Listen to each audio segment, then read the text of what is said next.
Hello बच्चों, चलिए प्रश्न को पढ़ते हैं। कौन सा युग्म सम आयन प्रभाव प्रदर्शित करेगा? आपको विकल्प दिए हुए हैं। विकल्प ए है BaCl2 प्लस BaNO3 2। विकल्प बी है NH4OH प्लस NH4Cl। विकल्प सी है NaCl प्लस HCl और विकल्प डी है AgCN प्लस KCN। तो आइए बच्चों, मुख्य अवधारणा को समझते हुए हम इस प्रश्न को हल करते हैं तथा सम आयन प्रभाव के बारे में समझते हुए और इस प्रश्न के संदर्भ में विस्तार पूर्वक समझते हुए सही विकल्प का चुनाव करते हैं।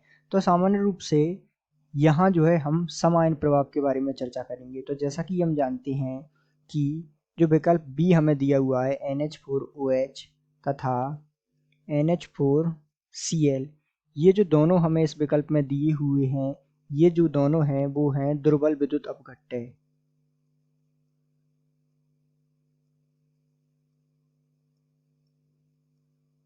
और दुर्बल विद्युत अपघट्य होने के कारण ये जो है सम आयन प्रभाव दर्शाएंगे।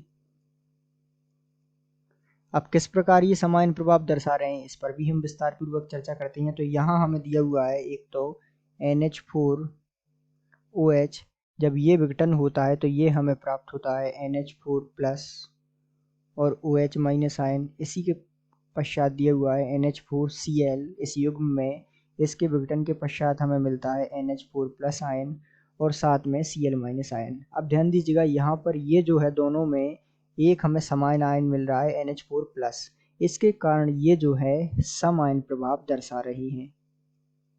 चूंकि दोनों जो है दुर्बल विद्युत अपघट्य हैं और इस कारण से इन दोनों में एक आयन जो है दोनों में है, इसका मतलब ये जो है दोनों सम आयन प्रभाव दर्शाएंगे।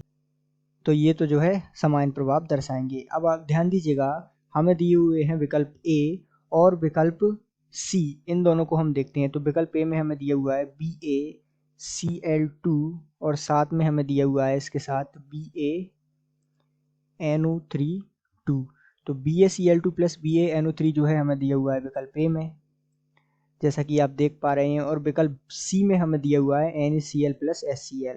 तो यहाँ NaCl प्लस HCl, हालांकि इन दोनों में भी जो है हमें उभयनिष्ठ आयन मिलेंगे, लेकिन ये जो दोनों हैं वो इन दोनों में जो BaCl2 है और BaNO3 2 है ये भी, और जो NaCl है और जो HCl है ये भी, ये सभी क्या हैं? ये सभी जो है प्रबल विद्युत अपघट्य हैं।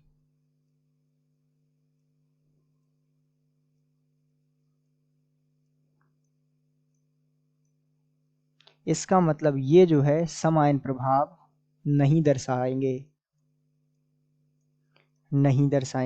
और चूंकि विकल्प डी में जो हमें दिया हुआ है AgCN प्लस KCN, ये भी जो है प्रबल विद्युत अपघट्य है, तो ये भी जो है सम आयन प्रभाव नहीं दर्शाएगा। तो इसका मतलब ए नहीं दर्शाएगा, सी नहीं दर्शाएगा और डी नहीं दर्शाएगा, क्योंकि ये जो है प्रबल विद्युत अपघट्य की श्रेणी में आते हैं। और NH4OH प्लस NH4Cl, ये जो युग्म हमें दिया हुआ है इसमें जो है हमें एक उभयनिष्ठ आयन मिलता है NH4 प्लस, चूंकि इस कारण से, और ये जो है एक दुर्बल विद्युत अपघट्य है, तो ये जो है सम आयन प्रभाव दर्शाएगा। तो हम कह सकते हैं कि दिए गए प्रश्न का सही उत्तर विकल्प सी है। आशा करते हैं आपको समझ आया होगा। धन्यवाद।